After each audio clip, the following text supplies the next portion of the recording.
Hello guys, welcome back to my channel. I am back with a very important topic of human reproduction, which is the menstrual cycle. In this particular video, I would be discussing about the events of the menstrual cycle.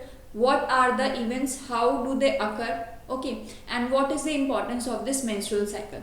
So I would be discussing everything about it. I hope you have seen my previous videos in which I have discussed about the male and female reproductive organs, as well as the process of gametogenesis, in which I have discussed separately about spermatogenesis and oogenesis. If you haven't watched those videos yet, I would request you to please go and watch them, because they are also very important with respect to your board exams, okay, as well as for your NEET exams also. So if you haven't watched them, then just go and watch them. And if you haven't subscribed to my channel yet, then I would also request you to please subscribe to my channel, because I am uploading videos related to your class 12 NCERT biology every day or every alternate day. So stay tuned to my channel. Let's start with this video. So menstrual cycle is basically the reproductive cycle in the female primates. So it is the cycle that occurs in the female primate, and it is a reproductive cycle. And the reproductive cycle that occurs in non-primates is known as oestrus cycle. Okay, it is also a reproductive cycle, but it is different from the menstrual cycle. Then the starting of menstrual cycle at puberty is known as menarche.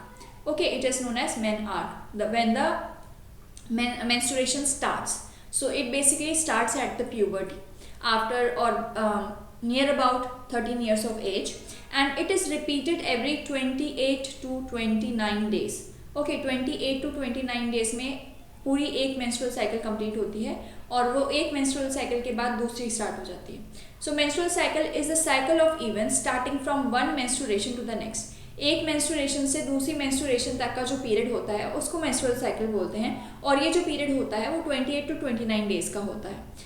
After that what is menopause? Menopause is the stopping of menstruation. As the female ages, all its oocytes degenerate, resulting no menstrual cycle.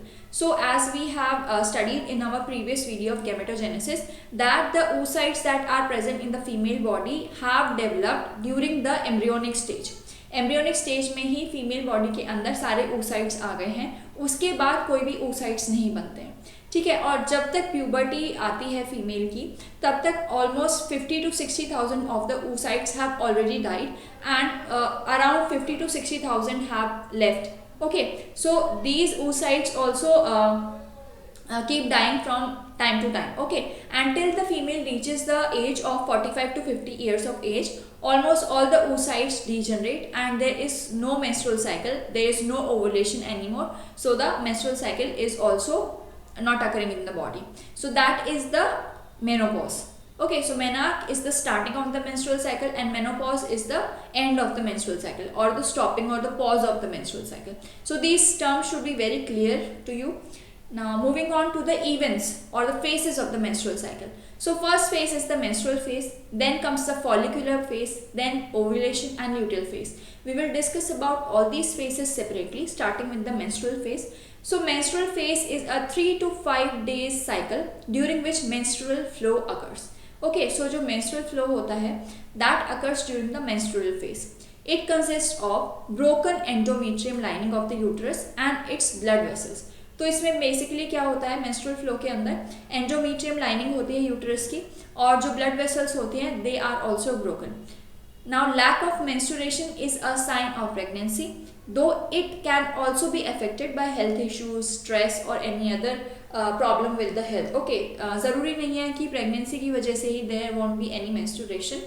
There can also be lack of menstruation because of some problem in the health. Okay, weakness may be there, there might be stress. Okay, so these are the things. So menstrual flow is basically broken endometrium lining and the broken blood vessels that are passing through the vagina of the female. Okay, and they are passing out of the body through the vagina of the female. Now there is a follicular phase. In the follicular phase what happens, the follicle is maturing. So follicular phase से आपको पहले ही पता चल जाएगा कि follicle के साथ कुछ हो रहा है. तो primary follicle matures into Graafian follicle. जो आपका प्राइमरी फॉलिकल है वो ग्राफियन फॉलिकल में मैच्योर हो रहा है. एंडोमेट्रियम जो हो रहा है वो रीजनरेट हो रहा है तो प्रोलिफरेशन। आपका एक बार मेंस्ट्रुअल फ्लो में एंडोमेट्रियम जा चुका है, अब न्यू एंडोमेट्रियम रीजनरेट हो रहा है थ्रू प्रोलिफरेशन। नई सेल्स बन रही हैं और वो दोबारा से जनरेट कर रही हैं एंडोमेट्रियम को। Changes in the ovarian and pituitary hormones are occurring during the follicular phase. Now secretion of gonadotropins, luteinizing hormone and follicular stimulating hormones increase. तो luteinizing और follicular stimulating hormones का जो level है वो increase हो जाता है, जिससे follicular development stimulate होता है। जो ग्राफियन follicle है उसका development जो है वो stimulate होता है। अब near about the 14th day of the cycle, menstrual flow के बाद जो 14th डे आएगा उस टाइम पे ल्यूटेनाइजिंग हार्मोन की एक सर्ज होगी। Luteinising hormone would be at its peak and this is known as LH surge और luteinising hormone surge which leads to the rupture of the Graafian follicle, thereby releasing the ovum that is present inside it. ठीक है, तो about 14th day LH surge होता है। I'll write here 14th day of the cycle. तो उस time पे क्या होगा, ग्राफियन फॉलिकल जो हो जाएगा वो रप्चर कर जाएगा और ग्राफियन फॉलिकल के अंदर क्या प्रेजेंट है, ओवम प्रेजेंट है, तो ओवम रिलीज हो जाएगा ग्राफियन फॉलिकल के अंदर से। तो ओवम का रिलीज होगा, that is known as ovulation. So follicular phase के एंड में ओवुलेशन हो रहा है। Then ovulation occurs at the 14th day of menstrual cycle, ये हमने पता ही कर लिया। इसी टाइम पे LH सर्ज होता है। अब आता है last phase, it is known as the luteal phase. इसमें क्या होगा, जो ग्राफियन फॉलिकल है जब उसने ओवम को रिलीज कर दिया है तो कॉर्पस ल्यूटियम में कन्वर्ट हो जाएगा। ठीक है, so Graafian follicle converts to or transforms to corpus luteum. Now this corpus luteum is of very important, it is of very much importance, क्योंकि ये कॉर्पस ल्यूटियम क्या कर रहा है, large amount of progesterone secrete कर रहा है। इसकी वजह से प्रोजेस्टेरॉन का लेवल इंक्रीज हो जाता है और जो एंडोमेट्रियम लाइनिंग है वो मेंटेन होती है प्रोजेस्टेरॉन के रिलीज से। मतलब प्रोजेस्टेरॉन का जो बेसिक काम है, it is to maintain the endometrium lining of the uterus. Endometrium is maintain for the implantation of the fertilised ovum. तो हम एंडोमेट्रियम का इतना ध्यान क्यों रख रहे हैं, क्योंकि अगर ओवम फर्टिलाइज हो जाता है तो उसको जो इम्प्लांट किया जाएगा तो एंडोमेट्रियम के अंदर इम्प्लांट होगा। Okay, implantation will occur in the endometrium. If there is no fertilization, the corpus luteum and the endometrium will degenerate, marking a new menstrual cycle. अगर कोई फर्टिलाइजेशन नहीं होती है तो जो कॉर्पस ल्यूटियम है, कॉर्पस ल्यूटियम डिजनरेट हो जाएगा। कॉर्पस ल्यूटियम डिजनरेट होगा तो कोई प्रोजेस्टेरॉन भी डिजनरेट हो जाएगा। ठीक है, यहाँ पे प्रोजेस्टेरॉन लिख देती हूँ मैं।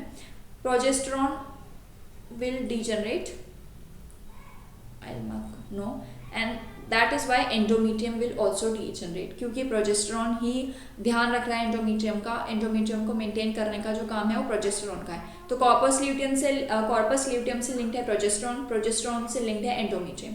तो अगर कॉर्पस ल्यूटियम ही डीजनरेट हो गया है, प्रोजेस्टेरॉन रिलीज नहीं होगा और एंडोमेट्रियम भी डीजनरेट हो जाएगा। और जब ऐसा होगा तो एक नई मेंस्ट्रुअल साइकिल स्टार्ट हो जाएगी। तो we will come back to where we have started. Okay, so these are the phases in the menstrual cycle. तो आप यहाँ पे एक डायग्राम में देख सकते हैं। इस डायग्राम में मैं आपको बताती हूँ किस तरह से क्या क्या फेजेस हैं। So these are the uterine events. ये आपका यूटराइन की आपकी वॉल है। ठीक है, this is the wall of the uterus. Now what happens is that there are ovarian hormones and ovarian events. हम ओवेरियन इवेंट्स की बात कर रहे हैं। यहाँ पे फॉलिकल डेवलप हो रहा है, यहाँ तक आ जाते हैं हम। ये आपका मैच्योर ग्राफियन फॉलिकल हो गया। ये ग्राफियन फॉलिकल ने ओवुलेशन कर दिया, ओवम को रिलीज कर दिया। जब ओवम रिलीज हो गया तो ये जो ग्राफियन फॉलिकल है आपका, ये कॉर्पस ल्यूटियम में डेवलप हो जाएगा। कॉर्पस ल्यूटियम क्या करेगा, प्रोजेस्टेरॉन का रिलीज करेगा। ठीक है, प्रोजेस्टेरॉन का रिलीज करेगा और आगे क्या करेगा वो, एंडोमेट्रियम को मेंटेन करेगा। पर यहाँ पे क्या दिखा रहे हैं हम, there is nothing like fertilisation, so the corpus luteum is degrading. So ये 14th डे के अराउंड पे there is an LH search. यहाँ पे LH सर्च शो किए हैं। ठीक है, तो ये जो आपके हॉर्मोन्स हैं ये यहाँ पे पीक पर होते हैं और बाद में जैसे जैसे ये कॉर्पस ल्यूटियम डिग्रेड होने लगता है, they just go vanish. Okay, so this is the whole cycle, जिसमें आपको मेन पॉइंट्स जो याद रखने हैं। एक तो आपको याद रखने हैं कि कौन से हार्मोन्स यूज हो रहे हैं। यहाँ पे ल्यूटेनाइजिंग हार्मोन यूज हो रहा है, फॉलिकुलर स्टिमुलेटिंग हार्मोन यूज हो रहा है। ठीक है, तो ये हार्मोन्स यूज हो रहे हैं। LH सर्ज के बारे में आपको याद रखना है। LH सर्ज के बाद आपको याद रखना है what is ovulation and when does it occur. Ovulation के बारे में आपको अच्छे से पता होना चाहिए, और ग्राफियन फॉलिकल का पूरा प्रोसेस रहता है, ग्राफियन फॉलिकल किस तरह डिजनरेट हो रहा है, प्रोजेस्टेरोन का आपका इंपॉर्टेंस क्या है. So this is all the menstruation is about. So menstruation का बेसिकली जो इंपॉर्टेंस है, it maintains the reproductive health of the organism. अगर आपका रेगुलर मेंस्ट्रुएशन हो रहा है तो it means that your reproductive organs are healthy and you are suitable for you are capable of reproducing properly. Okay, मतलब कोई आपके एडवर्स इफेक्ट्स नहीं हो रहे हैं, आपके रिप्रोडक्टिव ऑर्गन्स में कोई खराबी नहीं आ रही है, आप अच्छे से रिप्रोडक्शन कर सकते हैं आगे. You are fit for reproduction if your menstrual cycle is normal. Okay, so 28 to 29, it can vary from 25 to 29 also. In some females there is a difference. It is not मतलब बिल्कुल ये एक time limit नहीं है कि 28 to 29 days में ही repeat होगा. It can vary from organism to organism. ठीक है, तो depending upon different living situations this cycle can very.